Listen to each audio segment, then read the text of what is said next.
You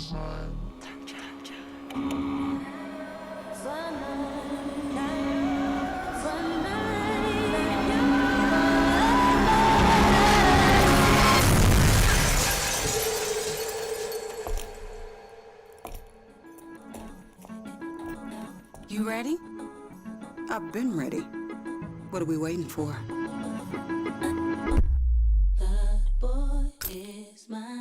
Jeff Dunham, Artificial Intelligence, his all-new tour. You're the other white meat. How can you be so smart on one hand and so stupid on the other? Well, you're half of it. I realize I could have avoided all this years ago with one simple word. I do not. Silence!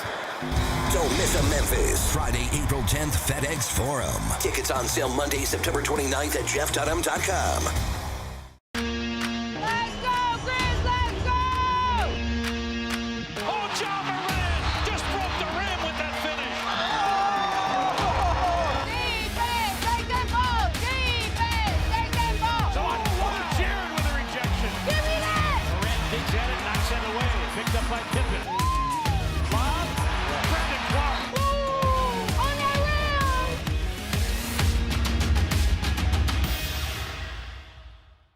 Jaren Jackson has a message for y'all. Jaren, say it now. What? It's the best show in the world. Yeah. Hey, yeah, Trip. When I showed up at the event last night, he goes, "You got the biggest show in the world." And I said, "No, I really don't." And he goes, "To me, you do. I see you every day." I asked him why he doesn't just walk up here, and he's like, "Because I don't want you to be able to prepare." I was like, The Chris Vernon Show, live on weekdays at noon on YouTube at Grind City Media and the official Grind City Media app. Live from FedEx Forum, this is The Odds Couple on YouTube at Grind City Media and the official Grind City Media app. Here's Rob Fisher and Lang Whitaker.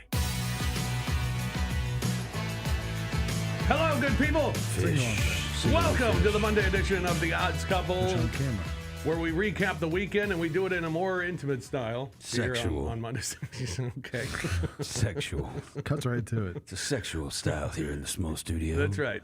It's the small studio, and it's a little quieter than it normally is on Thursday. But we got it for you, and we will recap the weekend for you. We got winners and losers from the weekend.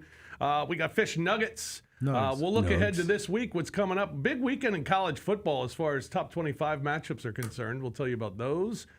Big day in baseball, a couple of games in the NLCS and the ALCS, both playing tonight. You forgot the leagues, didn't you? You kind of stumbled there on the NLCS. There. Well, I almost said D. DS, I don't like it. No. I don't like the difference. We're on to the championship series where just call it the same. Where Major League Baseball still thinks, you know what we need in our championship series? Day games. Like, just play them at nighttime. I talked about this on Gary Parrish show today. What we should do is have there's 4 teams left. Right. Just alternate days. That'd be the easy thing. Although it works against like the whole reason you got here, which is depth, right? Right. And so like a team like the Mariners who just used 28 pitchers on Friday night, now they're kind of scrambling a little bit. You would think having to pitch guys back to back, like giving them an extra day would give you a little more leeway, I guess, with your pitching staff. But like, let's do it like the NBA does the conference finals. Just have every single night one game. Yeah. Although then you're going into November. Not really. I mean, what, 2 extra days for the CS? I mean, I don't know. All right, that's Lang Whitaker. That's me. John Roser's here as well. I'm Hello, here. John Roser. Yes, I'm here. Hello. And we got Who Said It coming up on the show today as well. Who Said It. One of the greatest games in the world. That's right. Not as good as Bruh. Not as good as Bruh. We're working on Bruh. Bruh is it's a work in progress. Might be a new game or a new bit coming to you soon on the Odds Couple. Basically, they just read a stat, and then I say, Bruh. That's it. That's it. That's all it is. That's all we do. Yeah. It's coming to fruition, though. I feel like that should be a good like social media game. We do it. Yeah, once a day on GCM socials. The big headline of the day. You read the big headline of the day. I read a stat, and Roser just goes, bruh. Yeah, bruh, and that's it. I can't believe like some 21-year-old has not done this yet. Right. Maybe they have. I yeah. felt so old this weekend. I watched Saturday Night Live. Saturday night. Oh, yeah. Do you guys know who the musical guest was? Somebody named Role Model. Yeah, I've heard of Role Model. So I'd never heard. I was like, yeah. So then I Googled the guy. Yeah. A rapper from Vermont or Maine or something who became a pop singer and has like those like tattoos that like young people have that don't attach to each other, just like they look like they're stickers. Right. And he sang a song that was like sounded like a TikTok video. Yeah, he's got the song about my dog. Yeah, Sally. And it's like a real poppy song. Yeah, it's like the poppiest thing you ever heard. Like not cool at all. Yeah, right. But it's so like commercial that it's kind of like catchy. Yeah. I was like, this can't be. How have I never heard of this person? And I Googled them.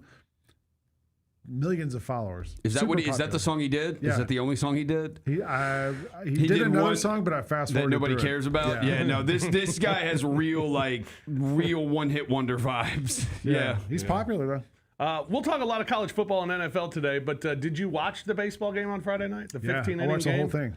Entire thing. It was a great game, and I fell asleep around like the 12th or 13th inning is when I was like, I can't stay awake I anymore. was watching that thing thinking to myself, I don't know who I want to win at this point. I couldn't decide if it was a great game or a terrible game. I kind of wanted to end, but I wanted to keep going. I didn't know what I wanted. I have a buddy who's a Tigers fan, so I was kind of rooting, but I also Seattle hadn't been to the ALCS in 26 years or something like that, so I was kind of feeling that good vibe for the Mariners. Yeah. I was torn.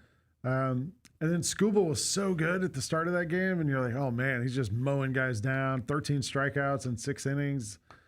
But then you get into like the 6th, 7th inning, and nobody could get a hit, and it just felt like lasted like an extra hour of nobody being able to get a hit. It felt like right, and I don't know. It was 6-7. It was something else. 6-7. Yeah. I taught you guys that. You did. Your son taught you that. Yeah. All right. So we got a lot to get to. What'd you do this weekend, Lang? How did you have a good weekend? Gambling wise, do you mean, or just what? Like, just what'd you do? How was your weekend? Did you have a good weekend? Did you enjoy? Went to the farmers market. I came to shoot around Saturday. Okay. Oh yeah, we had a game Saturday night. Yeah. I went to the game. I left at halftime. Oh.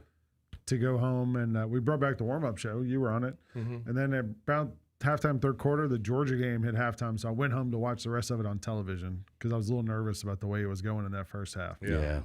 So I watched it on TV. Okay. Rosa, how was your weekend? The weekend was good. Yesterday sucked, but like Saturday was cool. The Fred Warner thing? Yeah. Like, that was so depressing. Like, I was going to put the 49ers on losers this week just because it happens week after week after week. But then I felt bad for them. It's incredible. We have, since Bosa went out, we've played 3 full games without Nick Bosa. We have 3 quarterback hits and 2 sacks in 3 games. Like, we have hit the quarterback, touched him, touched a quarterback 3 times in the last 3 games, and we have sacked the quarterback twice in 3 games. And then when Fred Warner went out yesterday, the Buccaneers averaged, once he went out, they averaged almost 8 yards a play, and they didn't have any receivers. If that tells you just how wide open the middle of the field is without Warner there. Like, it's just... This was me yesterday after that injury. I was watching this game, and I was just like, bruh. Not even bruh. I was sad. This is where bruh developed. Like, I wanted to cry. I wanted to cry. Like, that's what that felt like. Warner, like, he's the one guy who never gets hurt. He's played in, I think it's 132 of 133 games. Like, he doesn't get injured. And then it happens to him, and it just, it sucks. My takeaway this weekend was that, like, was that sports fans can all look at the same thing and see it different ways. Mm-hmm. So, like, the Georgia-Auburn game, there was the fumble at the goal line and whatever. There was the Kirby Smart timeout / clapping incident. There's a bunch of stuff there. Then, during the game Friday night, Victor Robles bunts, and the ball hits him in the hand. And on the replay, the entire Fox crew's like, oh, that clearly hits his, hit the bat hit the bat first, yeah. You could see it, slow motion. They go to instant replay. They're like, nope, hits a hand. He gets to go to first base. Yeah. They're like, what are we talking about? During the Grizzlies game Saturday night, the game starts. I'm watching Cedric Coward when he gets out there. I'm like, you know what? He's getting better every game. Like, sure, he's not an all-star. Moving better, like moving more confident. Less rusty. He's moving like, around better, he looks a little bit better every game. I tweet. hey, it sure is good to see Cedric Howard, who looks a little better every game. All these people like, you idiot. What are you talking about? You don't know what you're talking about. Then in the fourth quarter, you look down, Cedric Howard's got 15 points. He looks great. And everyone is tweeting, wow, Cedric Howard is getting better every game. Yeah, I'm like, right. what is going on? Yeah, you were a little early on that one. Well, okay, but I was right. And the Georgia Auburn thing, like, I don't know which side are we on, but it doesn't matter. Like, we have video of it, and everyone sees things different ways now. There's like everything in sports now is like divided one way or the other, and you got to pick a side, and it doesn't matter if you're wrong or right as long as you're on a side. I think. That's my favorite. It's kind of like that's life. That's life in America right now. I was trolling Roser on Twitter on Saturday night when the fumble happened. I muted that tweet. I Yeah. muted that tweet. I am still getting people. Everybody who calls me, I've had so many people call me an idiot, a moron, whatever else you could think of. And I say it's all Georgia fans. The only people that think that ball did not cross the plane before it was knocked loose are Georgia fans, and then the people who matter, the replay officials. Those are the ones who matter the most. It was loose. See, a Georgia fan. Yeah, Georgia fan. It was loose. I don't know how they called it. It's a touchdown, right? It was. Yeah, it's a touchdown. No, it wasn't. Like a tiny microscopic bit has to touch but that it also white line. has to be in his hands. And the replay, they keep showing the second guy punch it out. But if you watch the replays, like UGA fans, it's not like the Zapruder film. It's being analyzed both ways. If you watch, another guy punches it first, and it's coming loose a little bit, but when he gets to the goal line. So, like, he doesn't have full control when he gets into that, when the second guy knocks it out. Either way, it should have been a touchdown for either Auburn or Georgia, because the Georgia player picks it up, nobody touches him, and he runs 99 yards and scores. So if you're going to call it a fumble, okay, that's a touchdown for Georgia. If you're not going to call it a fumble, it's a touchdown for Auburn. Yeah. But you can't just give the ball to Georgia on the 1 yard line. It's not a good night for SEC was refs. awful. It's a Good bad night for God. SEC refs. The last 2 minutes of the first half took 33 minutes to play. Yeah. Jeez. All right, how about some winners and losers from the weekend? Let's go. I want to know who these winners are. How about Jerry Neuheisel, the next head coach at Penn State? The UCLA just getting it done again. Why is he going to Penn State? I don't know. He's handsome. Because he's blonde handsome. hair. He looks like Rick. He looks just like his dad. Doesn't he? Look, He looks like Erling Haaland. coaching matters. Like, it matters for quarterbacks. Kevin O'Connell's talked about this. Sean McVay, Matt LaFleur, Kyle Shanahan. You see it in college with some of these guys that know how to handle quarterbacks. Kalen DeBoer, like, he's always good with quarterbacks and knows how to develop quarterbacks. Kurt Signetti, great with quarterbacks. Rick, his dad was great with quarterbacks when he was a coach. What's his name? Neuheisel? Skip? Jerry? Yeah. Jerry. We know he's not the coach of UCLA, right? Because he seems to be getting all the seems like credit. he is. Yeah, Yeah. like he's like, I haven't even seen Tim Skipper at a press conference or anything. I keep seeing clips of Jerry Neuheisel popping up all over my social media. Yeah. He's not the coach. No. Like, the coach of UCLA is another guy. And he's got him playing well. But Neuheisel, I'm sure maybe he's calling the right plays. I have no idea. 2 weeks ago, we thought they wouldn't win another game the rest of the year, and here they are. They knock off Penn State, and then they go to Michigan State and win that one as well. 2 weeks ago, they had, them. well, and in our defense, and 2 weeks ago, they had not led in a football game all year. No. They had not had the lead, like not even 3-0. No. Like, They got two coaches fired week after week because now the Michigan State guy got fired too. they fired Jonathan Smith? Yeah. I saw that this morning. I don't know if that's true. Holy crap, did they fire him? I know Oregon State fired their coach. I saw that on Twitter. It might be false. Yeah. All right, did you get sentled? I might have. You got sentled.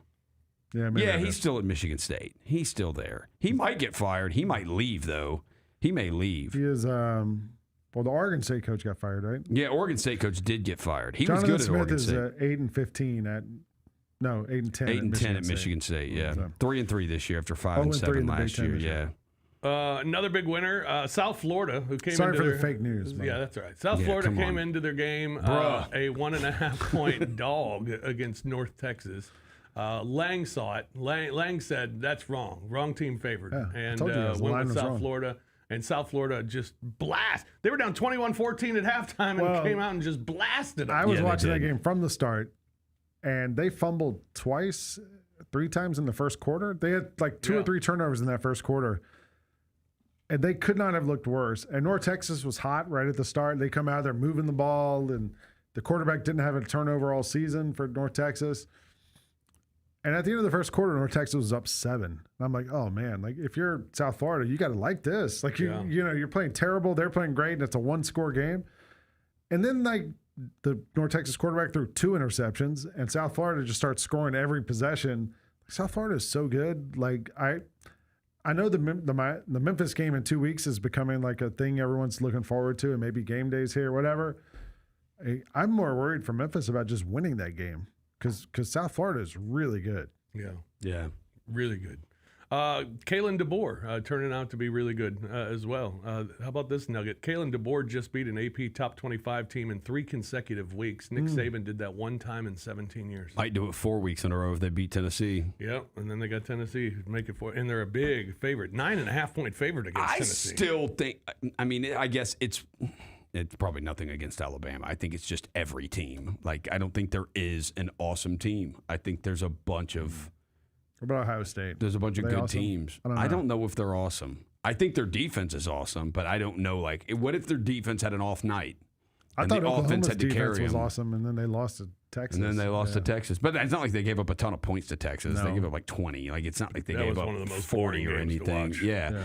Like, but it just feels like I was texting an Alabama buddy on Saturday, and I was like, dude, I swear your team leaves so many points out there on the field. And he's like, it is insanely frustrating. Like, it felt like Alabama could have had 40 in that game, but they end with 27, and the game ends up being closer than it needs to be. Missouri has a drive at the end to go try to tie the game, but it felt like for the majority of it, Alabama looked like the better team and was controlling the game. It looked like they were playing the JV. I texted you guys. Like, they just looked like they were bigger. But somehow and, then it ends up, that middle 8. Missouri gets the field goal at the end of the half, and then they force the fumble to start the second half, and that gives them the short field, and they go and score a touchdown. And it's like, whoa. This was like Alabama was totally dominating this game, and now what? It's tied, or it's a 10-point game, or it's a 3-point game, or whatever. Yeah, so...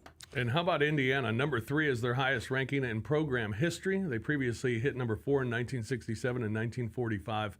But Indiana now the third-ranked team in the country as they go to Eugene and beat Oregon. We talked about it Thursday. How good was Oregon after that real tough win against Penn State? And now kind of looking at what Penn State is. Right. Which, I mean, again, I think it's like, does it mean Oregon's bad? Like, I don't think so. Does it mean Indiana's awesome? I don't think it. I think there's just a bunch of good teams. Like, that's kind of what the portal's done. Like, nobody is awesome.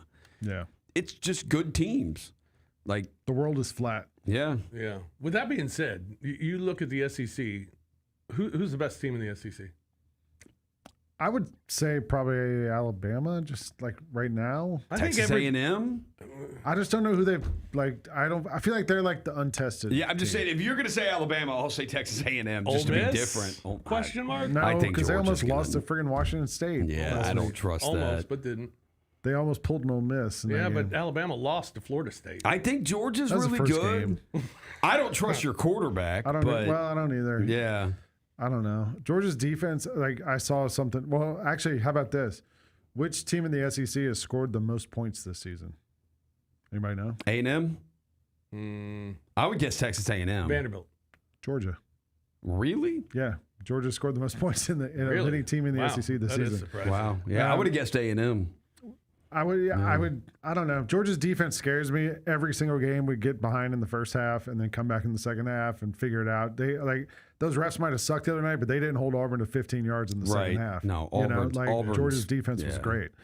Yeah. So I don't know if Georgia's in that discussion. Alabama, I think, like to me, they looked like the best team, but they weren't dominant against Missouri. No, they're not. They're not dominant. No. So I don't know if they have that in them, if they can get to that level. I think that, like, really, you're talking about how everybody's good, like nobody's awesome. I think it's really going to be like who is awesome by the end of the year. Right. Like, you've got to get better as the year goes along. And I don't know if one of these teams, somebody's going to get to another level. I just don't know who.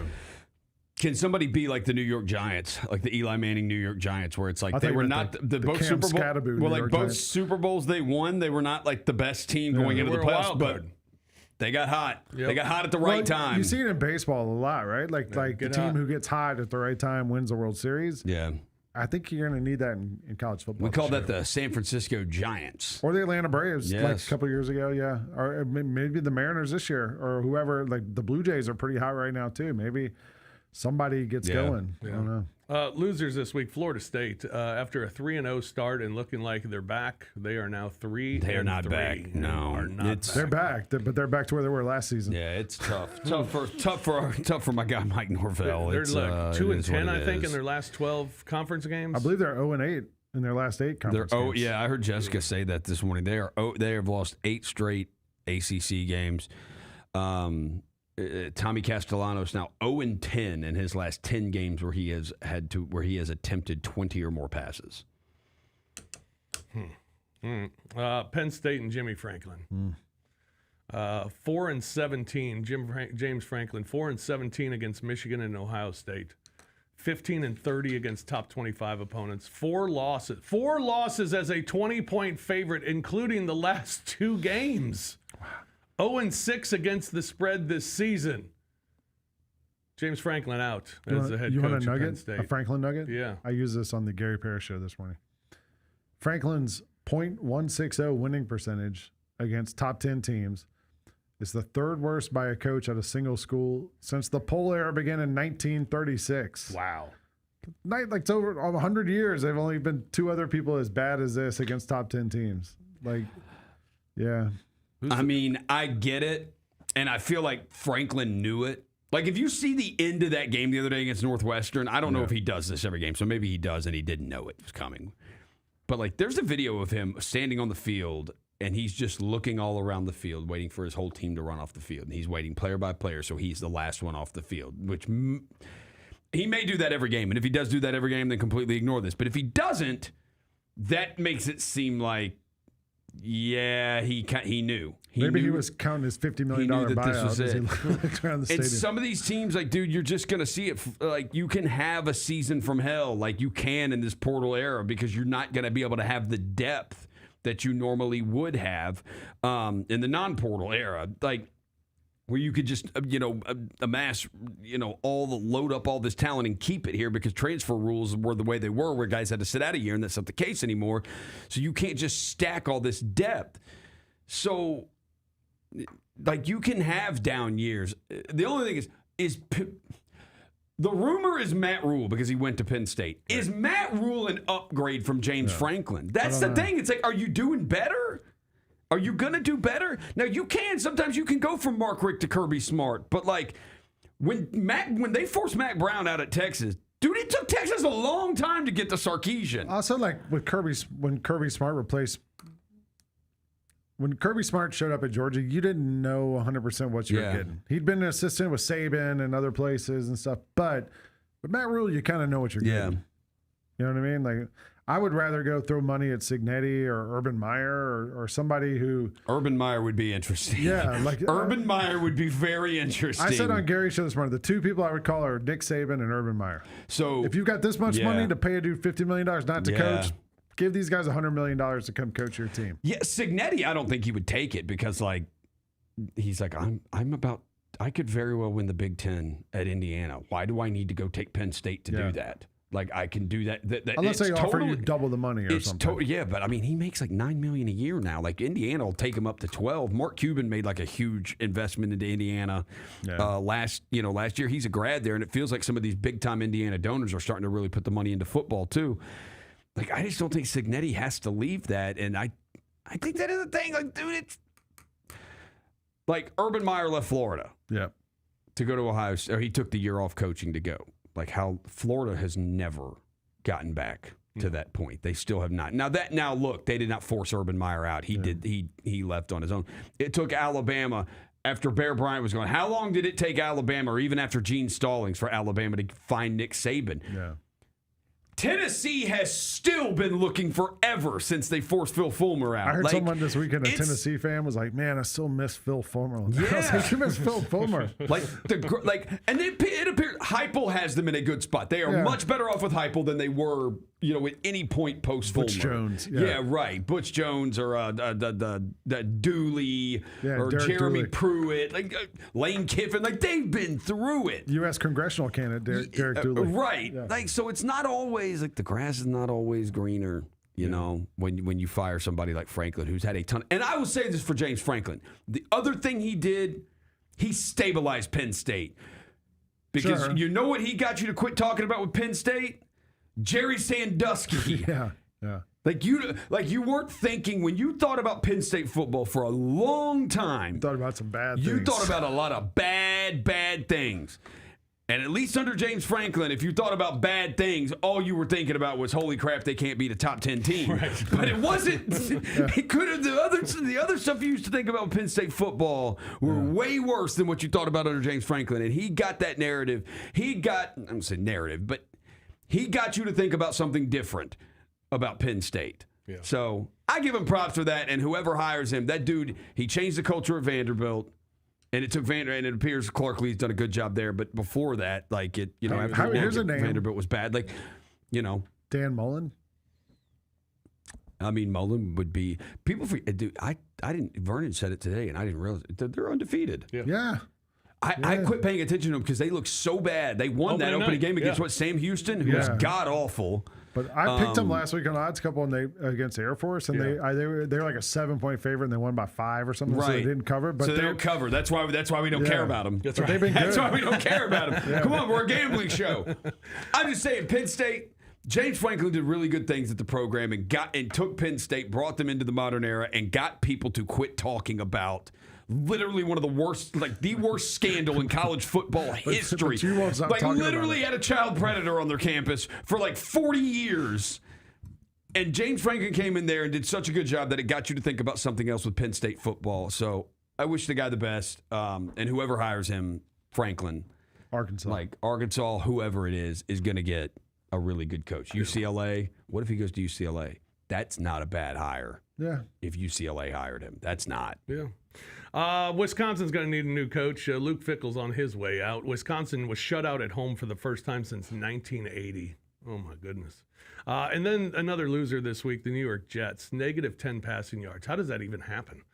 Jets are the first team to start 0-6 while averaging less than 150 net yards passing per game since David Carr and the Texans did it in 2005. They're a disaster as well. Yeah. First time the Titans have fired a coach on not a Tuesday. Oh, really? Yeah, how about that? Yeah, it makes According to Bennett Doyle. This is the Titans are a destructive franchise because how do you? I mean, what was the point of having Brian Callahan coach this season and draft your franchise quarterback if he was never gonna? He was on the hot seat to begin with. If he was on the hot seat to begin with, I mean, bruh. What are we doing, Titans? Just waste a year with Cam Ward. Ward. What are you just wasting Cam Ward years? What are we doing here? Yeah. I will say though, hire an offensive mind for him. Hire a real offensive mind. I don't know who that is. I'm sure there are some young offensive hotshot coordinators out there. I'm sure there's somebody you can hire, but hire an offensive coach for him. Yeah. All right, we'll take a break. When we come back, it's Who Said It, the game show that's sweeping the nation. We'll have that for you when we return. It is the Odds Couple Monday edition of the Large Program right here on Grind City Media. Grizzlies fans know it's the team that gives you the edge. Big River Steel does too. And much like the Grizzlies have recruited legendary talent, we want you to be part of our team. Are you ready to be part of something legendary? Then visit www.bigriversteel.com. That's www.bigriversteel.com.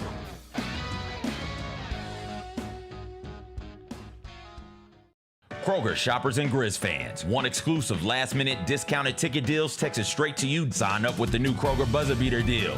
Fans can sign up by texting Grizz to 636-479 or visit your local Kroger store in the Delta Division and scan the QR code. By signing up, you agree to receive recurring automated promotional and personalized marketing text messages from the Memphis Grizzlies. Consent is not a condition of any purchase. Message frequency varies. Message and data rates may apply. Let's go! Oh, John Moran just broke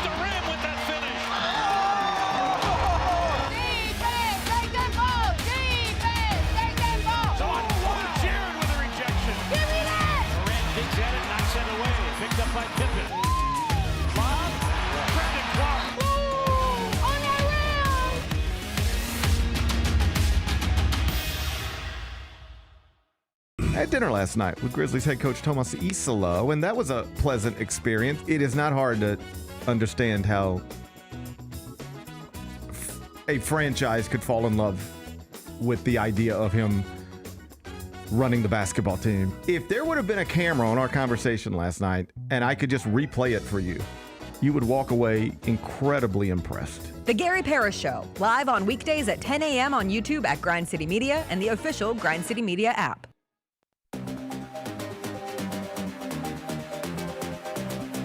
Who said it? Who said it?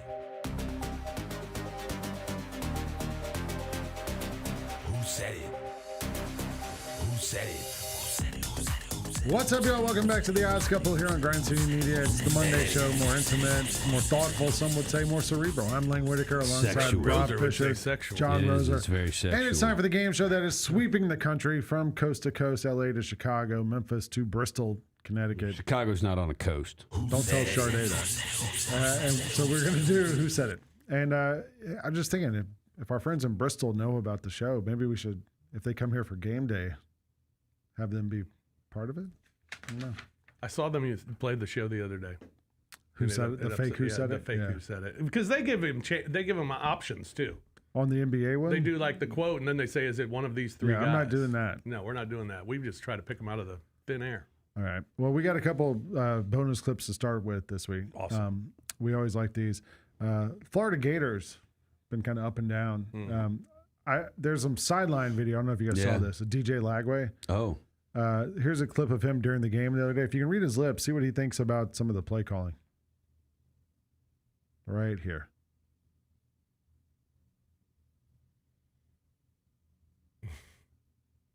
Wait, what did he say? No, I don't know what he said. Apparently, according to Grok, your friend. Yeah, I love Grok. What the F are we calling? Yeah, that's fair. Doesn't seem thrilled. Florida fans probably thinking the same thing. Yeah. Billy Napier might be available for some of these schools. He might be. Bonus clip number 2. I didn't have room to fit this in the other ones, but before the Georgia game, our friend Hugh Freeze at Auburn, Auburn doesn't like cheating or any sorts of improprieties. Auburn coach Hugh Freeze, there's a lineman on the team who's had a couple of penalties this year, who had some trouble staying on side, Xavier Chaplin. Hugh Freeze was asked about Xavier Chaplin, and this is what he said about him. Back to your week of self-scout, Xavier at left tackle. Have you guys addressed anything technique-wise, and just how disheartening is it when your left tackle can't live up to that billing in 2 weeks in a row? Yeah, he's we've done some testing on his hearing, and there's an issue there, and that goes back to us. What? Should have handled the cadence stuff differently for him. But he really struggles to hear in those environments, and we'll make adjustments for that. When he's on time off the ball and stuff, he's pretty dang good, and nobody hurts more than him. He was really distraught, I just again wish that we would have put him in a better position. Wow. How about Did that? you just say he's got a deaf player? He said the guy's got a hearing problem. Yeah, hearing problem. And it's kind of weird to fault. throw the guy under the. I mean, he kept saying it's our fault, but he's clearly saying it's the guy's problem because he can't hear. Yeah. I don't know. So, It's such a weird thing. We should have done a better job and put him in a better position. Did you just see you have a guy? Yeah. But we'll pray. We have a lineman. Bruh. We have a lineman who can't hear. We'll pray about it. Yeah. Last one. Have either of you guys ever rushed the field? Yes. Yeah. Memphis Ole Miss. We beat Eli Manning. Missouri and Texas. So when you guys did it, what did you just run on the grass and jump around? Or yeah, pretty much. were you part of breaking down the goalposts? No, we didn't bring down goalposts. Followed the goalpost to Harpo's. I have the piece of the goalpost still at my house. Yeah. Somebody sawed it up? They sawed it up into little pieces like that big. Yeah. So Colorado this weekend beat Iowa State. Yeah. A ranked Iowa State team. It's a big win for Colorado, who's kind of had a rough year after the Sanders Hunter guys graduated. They won the game. The fans rushed the field. Here's a good warning of when you rush the field that you got to be careful. Oh, no. Oh, no.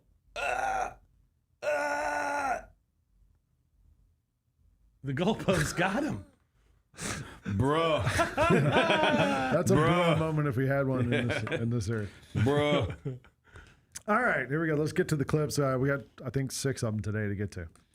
All right, this one's a little tough. You might have to just give me the team. You're not going to know the player because it's a little hard. He wasn't saying anything at first, and we knew about it. He didn't have anything. Like, his material was effing S. Pardon my language. It was just brutal. Like, if you're going to be a heckler, you got to step your game up. And our guy just kind of let him know that. So there was a heckler in the stands, and the player clapped back at him and let him know that he was a clown. Like, do you have any idea what player this was, or team it was, where the player clapped back? I feel like I saw this. Let's see. Who would have been getting? Yeah, who gets? I'm gonna say it's Michigan. Who gets the mouth and who gives it back? I'll give you another hint. NFL. Oh, NFL. Okay. Cowboys. Hang on. Because those Carolina people, they probably don't know how to heckle because they've never been able to in years. I was thinking about what team has a player who would engage. Cowboys. Sure. George Pickens. I mean, Pickens is a good one. Pickens is Go a Dogs. good one. The Ravens, Rams. The Ravens hate their team. I just saw Rosa go right past it. All right, go ahead. You can roll it. Is it? Well, Bake wasn't saying anything wow. at first, so I was like, I won't say anything. And we kind of knew about it. I mean, apparently that guy won the lottery and bought season tickets to the Seahawks, I guess. So they were like, hey, there's going to be a guy chirping, and he didn't have anything. Like, his material was. So, sorry, pardon my language, but it was brutal. So if you're going to be a heckler, you got to step your game up. And Bake just kind of let him know that, and it was pretty cool. It was pretty cool. I was just laughing. I once went after a heckler. You did? At a Grizzlies game? It was a Grizzlies game. We were playing in Toronto, and it's when we sucked. Ivoroni was the coach. We were terrible. And this kid was sitting in the front row with his girlfriend and a couple of other friends. They were all in their young 20s. I mean, just a bunch of stinking kids, D-bags. Yeah. And he started, he would say things like, hey, Gasol, you smell. Take a shower, man. And he was like, Rudy, you're gay. I mean, just stupid stuff. And so finally I looked back at him, and he looks at me and he goes, yeah, I was wearing a brown coat. He goes, you too, brown coat guy. And I'm like, what the hell? So I looked back at the guy and I just said, first time ever having a beer, first time in the first row, or are you just always a douchebag? And what did the people next to him say anything? Or all the dudes next to me started laughing, and the guy in the front row got angry and started want to fight, and he's screaming at me, he's cussing, he's going nuts. And there's a security guard sitting right next to me. And finally I looked at the security guy, I'm like, are you going to do anything about this idiot who's acting a fool? He's like, oh, okay, I'll go tell him to shut up. So he goes and tells him to shut up. The game ends. This dude comes up and wants to fight me. And I mean, trying to get over the boards to fight me. And security had to hold him back and send him back. And PR even came up to me. They're like, we heard there was an incident. Is there an incident? I was like, no international incident. Everything's fine. But yeah, it was Canadian hecklers. I went after him. All right, clip 2. Hasseltine then stood up for me. I bet. Hasseltine took his headphones off and said, say it one more time and I'm going to come kick your ass. I absolutely believe that. Yeah, I do too. Clip 2. Question, Q&A here. Question is, on ABC last Saturday, Jesse Palmer said your defense needs more creativity on third down. Is that a fair assessment? The answer, I don't know. You'd have to ask Jesse. I'm happy for Jesse. I'm glad he gets to make a living making those decisions. I focus on what gives us a chance to be successful. Play well. Execute well. Who's in the game? What strategy do they have on offense? Are they going fast? Are they going slow? I don't concern myself with it much. Who said it?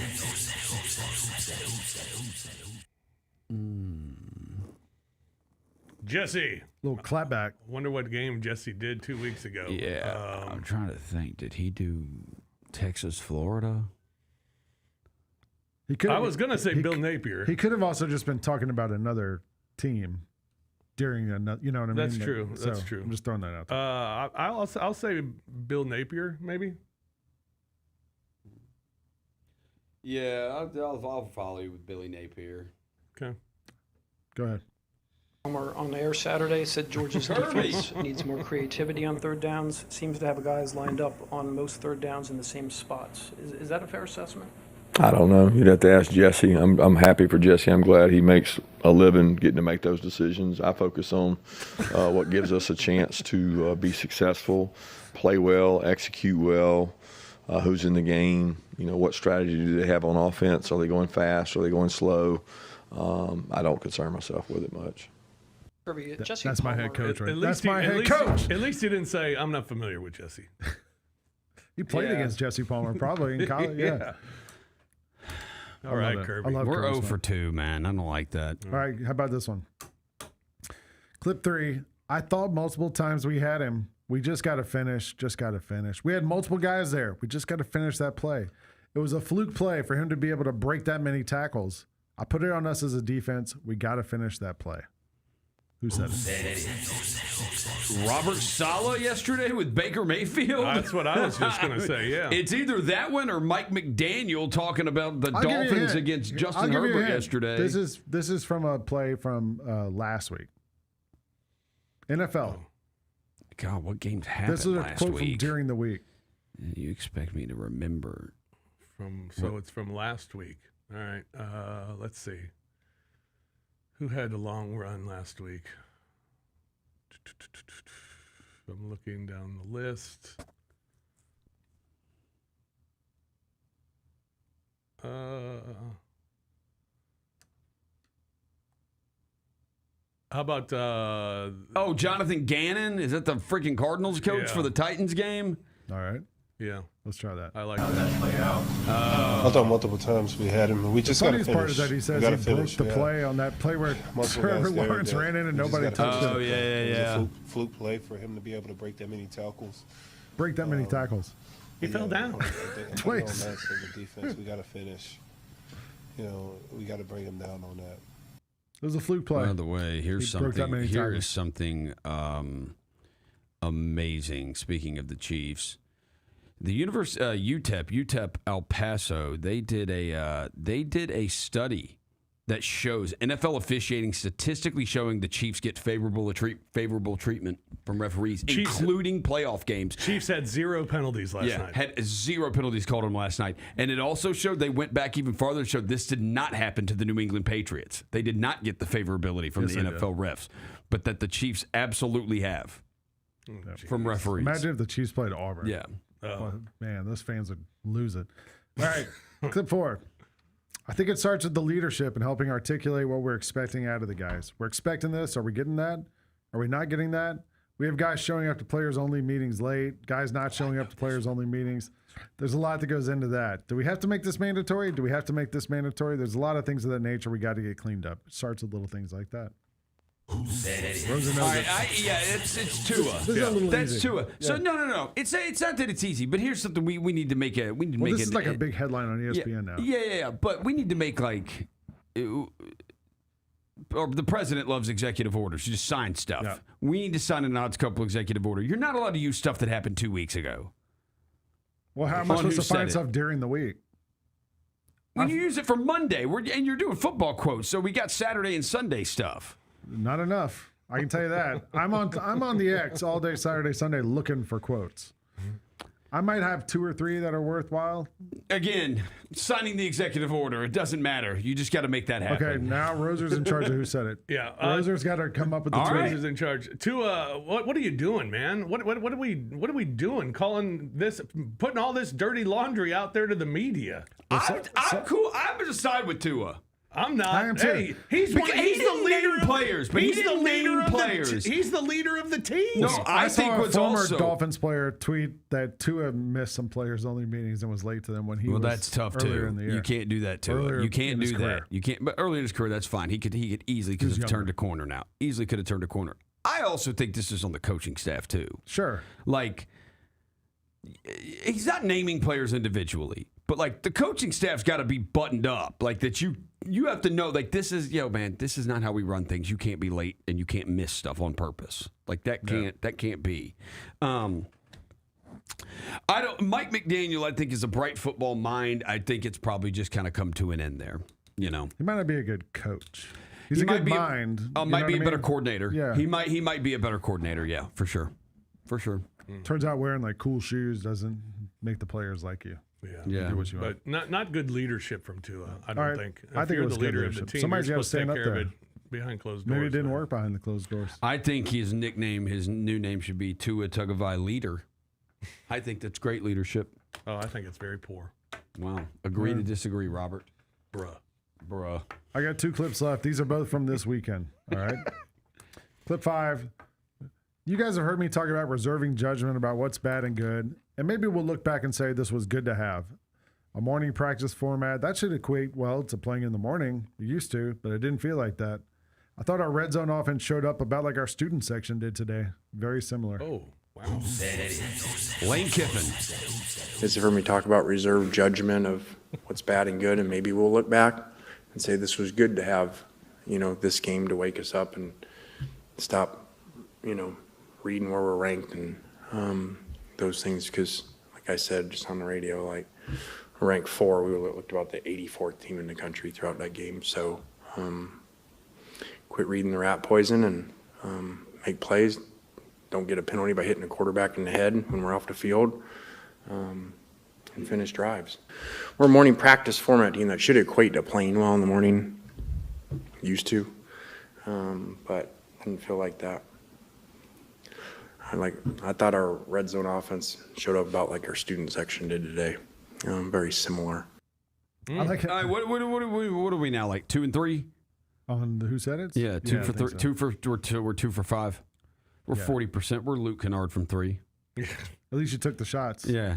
This is true. I did like how We Lane actually got Kiffin, the attempts. Damn. how Lane Kiffin can't stand still. Bruh. How he's like hopping back and forth the whole time. He's like Yeah. a kid who's in trouble and he Yeah. knows he's going to get yelled at or something. He's just trying to come up with stuff. He is the best quote of all the coaches in the He's SEC. pretty I good. mean, Drinkwitz is just goofy. Yeah. But Kiffin is in his Twitter feed, when Yeah. he was trolling LSU, Mm-hmm. when he was trolling LSU so bad. He had his phone on the. I noticed he has his phone on the counter in front of him as he's doing the press conference. Like most coaches don't. I bet Yeah. Kirby Smart doesn't even know how to unlock his phone. No idea. Somebody has to go, okay, Kirby, and he has to show his face to it so it opens it up, and then they go and look everything up for him. All right, last one, clip 6. For me, it's always been about our players. Those guys are hurting right now. The fans are frustrated. I get it. I totally get it. We have great fans here. We get unbelievable support, and I understand their frustration. Trust me. Who said it? I think it's Jimmy Franklin. Yeah, it sounds like James Franklin. We've heard the emotion Yeah. from the fan base, and we saw yours post game. Do you still want to be the head coach here at Penn State? Do you have His head is confidence shiny. that this is a group of people that can turn this around this season? Yeah, for me, it's always been about our players, and those guys are hurting right now.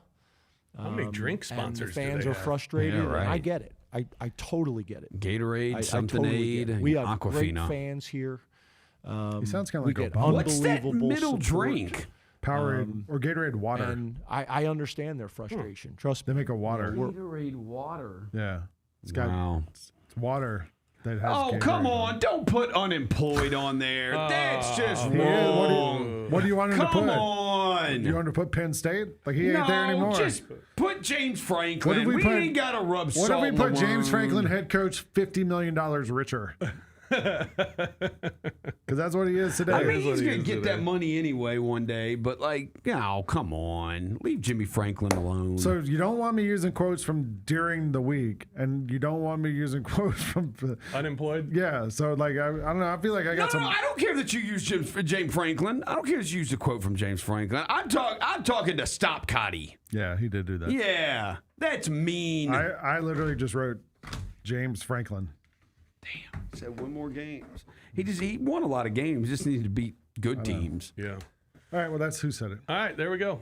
We'll take a break. We'll come back. We got some fish nuggets to tell you what's coming up this week in the world of sports, including a big slate in the top 25 in college football this weekend. Also, some baseball going on tonight. In fact, the game coming up in about an hour. So we'll have that for you when we return here on The Odds Couple on Grind City Media.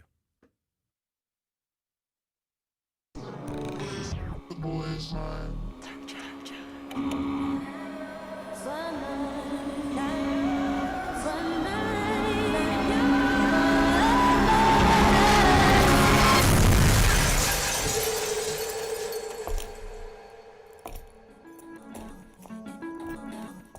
Ready?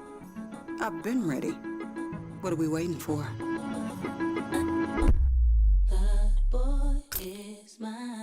Jeff Dunham, Artificial Intelligence, his all-new tour. You're the other white meat. How can you be so smart on one hand and so stupid on the other? Well, you're half of it. I realize I could have avoided all this years ago with one simple word. I do not. Silence! Don't miss a Memphis. Friday, April 10th, FedEx Forum. Tickets on sale Monday, September 29th at jeffdunham.com. Let's go, Grizz, let's go! Oh, John Moran just broke the rim with that finish. Defense, take them ball! Defense, take them ball! Jared with a rejection. Give me that! Moran digs at it, knocks it away. Picked up by Pippen. Bob, Brendan Clark. On that rim!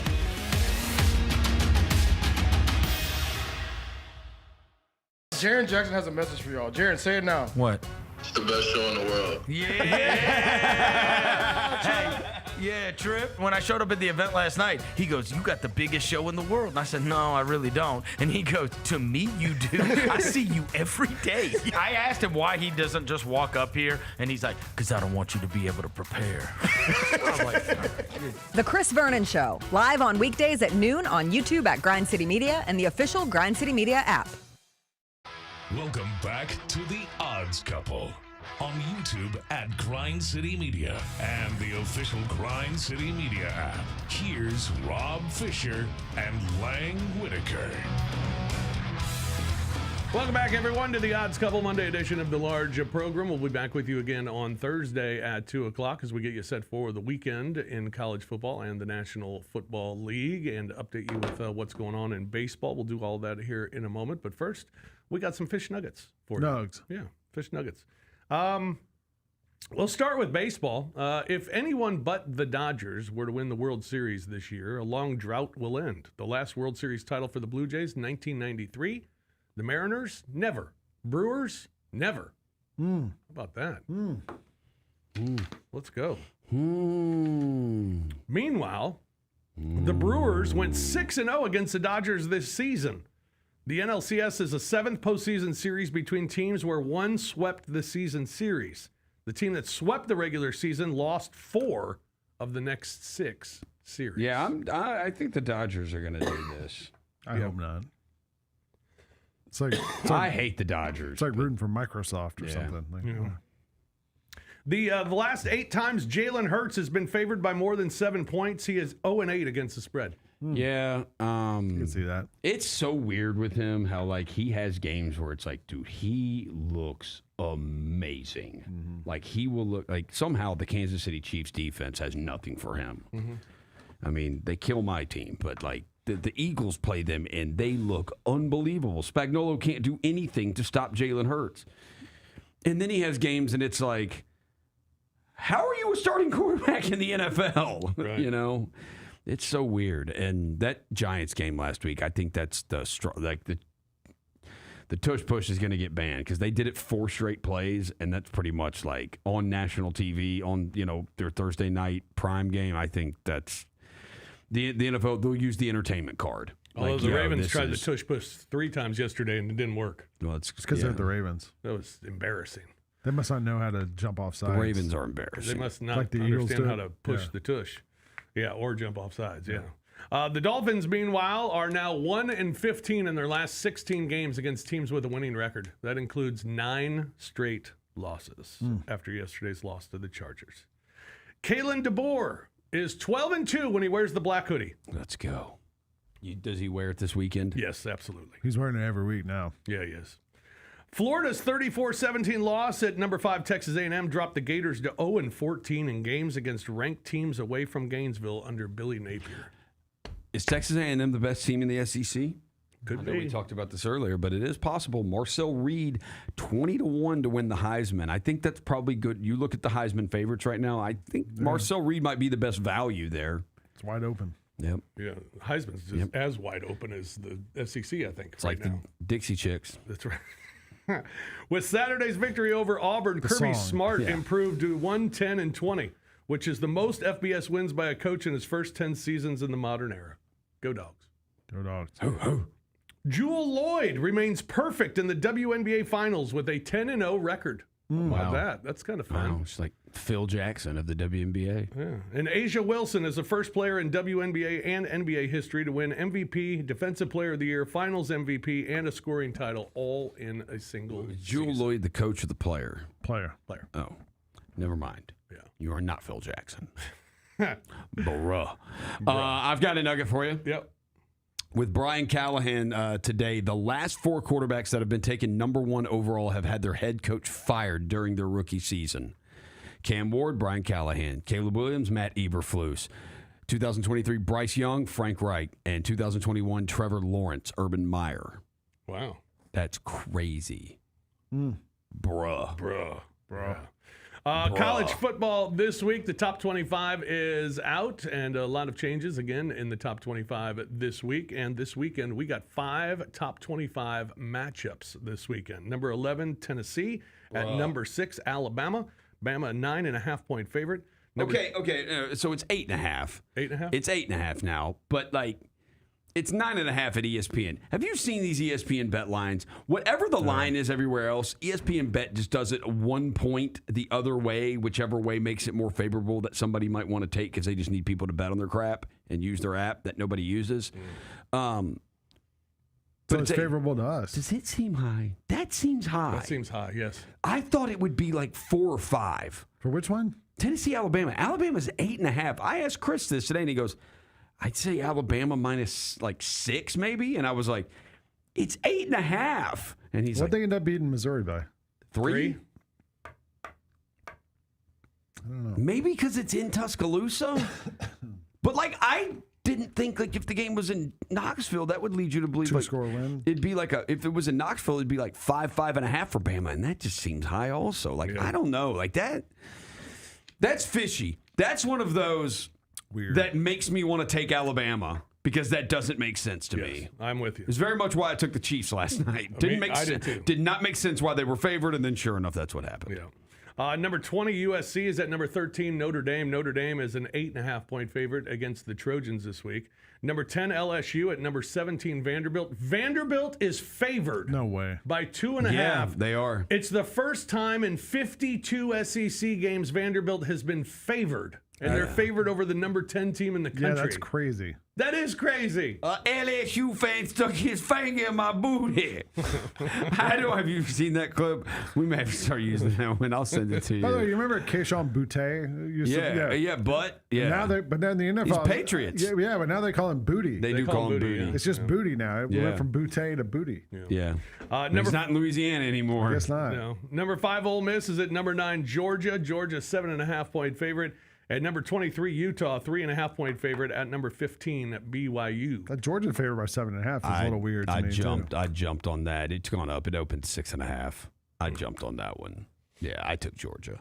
Yeah. I think Georgia. I feel like I've seen Georgia and Ole Miss like in Athens, and I kind of know how this goes.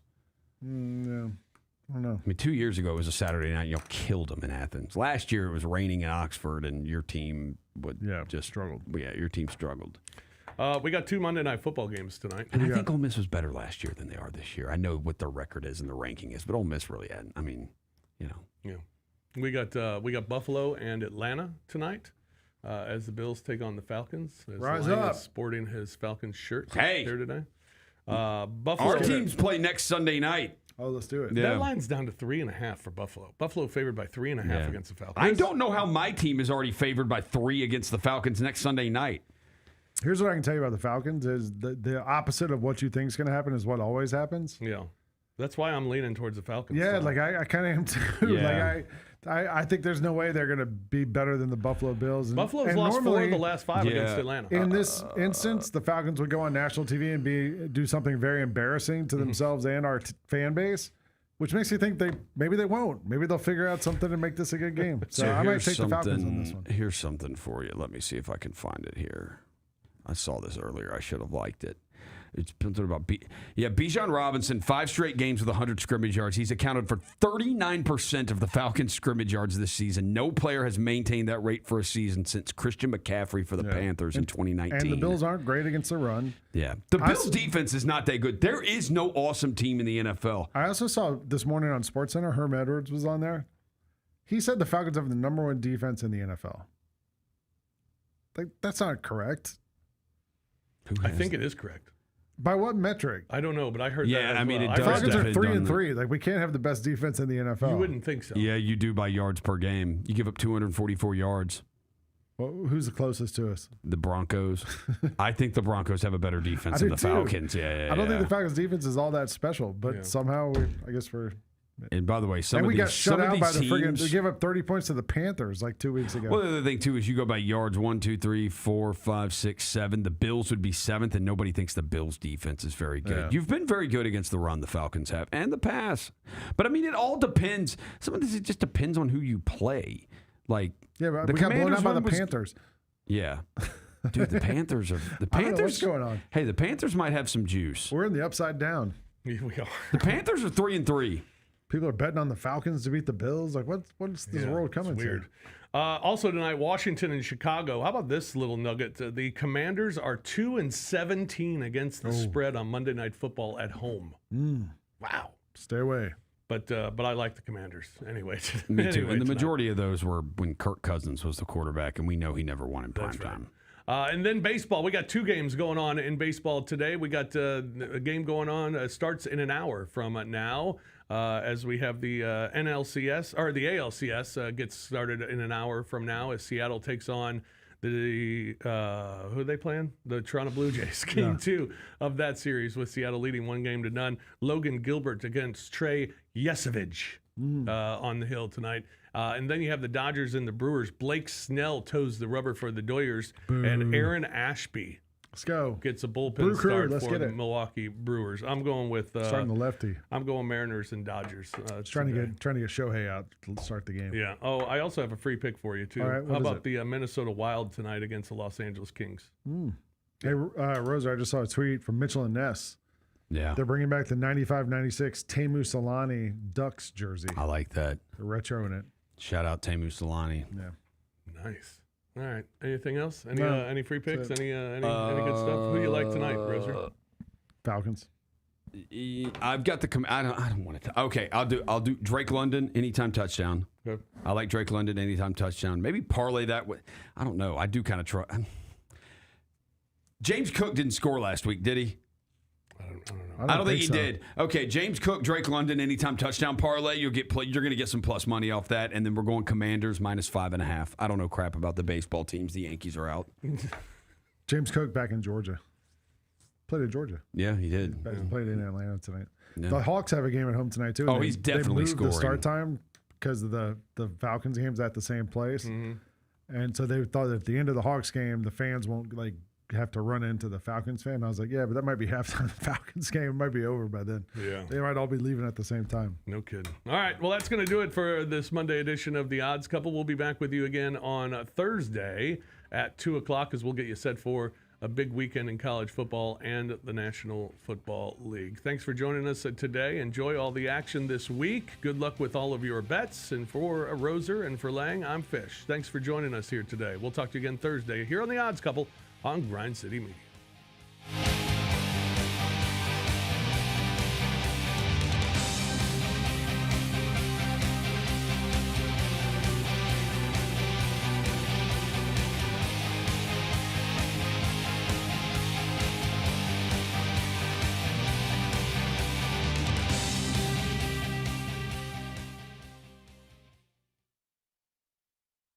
Thank you, sir. Just slack it to me.